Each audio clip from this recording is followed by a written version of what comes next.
So yesterday, the iPhone 14 was finally revealed, a new gen of Apple smartphones. The best iPhone ever, according to Apple. But is it really the best? Is the iPhone 14 really as good as the guys at Cupertino say? And most importantly, who should get it and who should wait? Let's talk right now. Hey, what's up? My name is Arthur Weiner, and first, let's take a look at the specs of new products. And the screens are the same, the sizes are the same, the processors are again the same. Almost. 5 GPU cores instead of 4 in the iPhone 13. Yes, even the camera system has remained unchanged.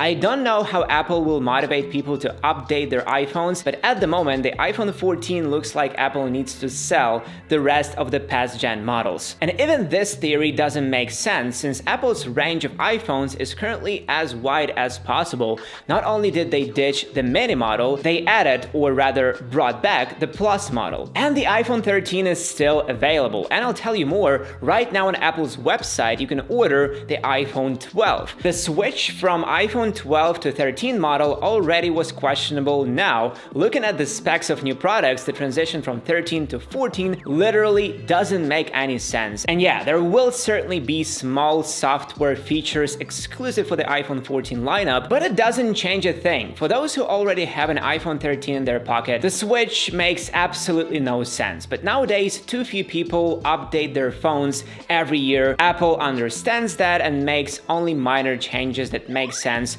only when stacked up. The logic is simple. If you have an iPhone XS, XR, or even 10, you can safely buy the new one. iPhone 11 users can think about upgrading, but not necessarily. If you have recently upgraded to an iPhone 12 or have an already obsolete 13 on your hands, the iPhone 14 will let you down in terms of innovations. But in addition to the base 14 model, Apple did introduce the iPhone 14 Plus. You can ask me, what kind of animal is this? And I have an answer. I think this is the best iPhone in terms of price to quality ratio. Previously, if you wanted to get the largest screen, you were forced to pay extra for the Pro Max model. Now, for less money, you can get those gorgeous 6.7 inches. The display has no always on and retains the same old 60 Hz refresh rate. And the most important thing, the battery has also become larger. Thus, we can safely assume that iPhone 14 Plus will be the new battery life king. The smartphone is also lighter than the Pro Max by as much as 40 grams. To me, the iPhone 13 Pro Max was always too heavy. We even made a video about it. You can watch it somewhere here. And of course, new colors. Apple slightly changed the shade of Sierra Blue from 13 Pro and called it Blue. Not bad. The color palette, as always, looks really nice. Eventually, the colors and sizes are a matter of taste, and it's much more exciting to look at Pro models. It's a brand new iPhone, as Apple claims once again. So, features. The dimensions and weight have not changed much. Okay, 0.8 millimeters taller, 0.2 millimeters thicker, and 2 grams heavier. The all-new body. But seriously speaking, the display has been upgraded. Now, the peak brightness is 2000 nits. They finally added Always On, realized in a very quirky way. It seemed previously that Always On is nothing more than white letters on the screen. Apple has always reimagined the well-known function. It's not just a full black display anymore. Now it's a darkened wallpaper with clock, widgets, and an extremely slow display refresh rate. It would seem that the low brightness and low refresh rate should save some juice, right? Personally, it will be interesting for me to look at the difference in battery life with and without Always On. Has Apple done magic? Let's check ourselves. Also, some YouTubers claim a sharper screen on the iPhone 14 Pro, and the screen resolution indeed got higher because a hole punch has freed some pixels above it. Yet the image shouldn't get much better. And of course, the most exciting update is,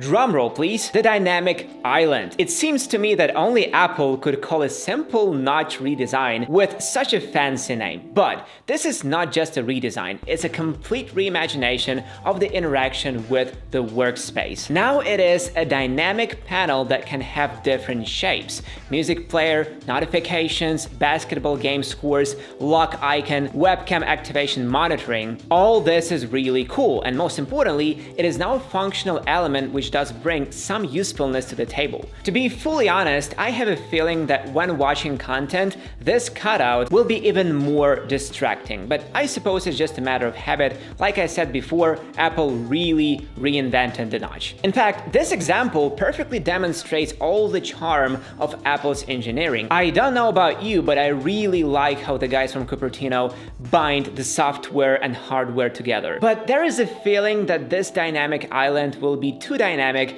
and quickly bore the users. That's something we'll find out, so subscribe to the channel so you don't miss it. Speaking of truly pro features, first of all, it is worth noting the upgraded A16 Bionic processor, which is not that much better than the previous A15 Bionic. Yes, now the processor is made using a 4nm process. As we know, the smaller the technical process, the greater the performance and energy efficiency, and the processor is really more powerful and uses 20% less power. But we should keep in mind the potential throttling. After all, the experience with the iPhone 13 was very painful in this regard. So I can't wait to test it in Genshin Impact and other games. And of course, the 14 Pro and Pro Max should deliver longer battery life. But I'm not sure whether this is actually the case. Given the greater brightness of the display, the always-on feature, more graphics cores, and overall increased functionality. Well, we'll see it in action. Apple, as always, puts a special emphasis on safety, and in the new iPhones and Apple Watches, the crash detection function appeared. It analyzes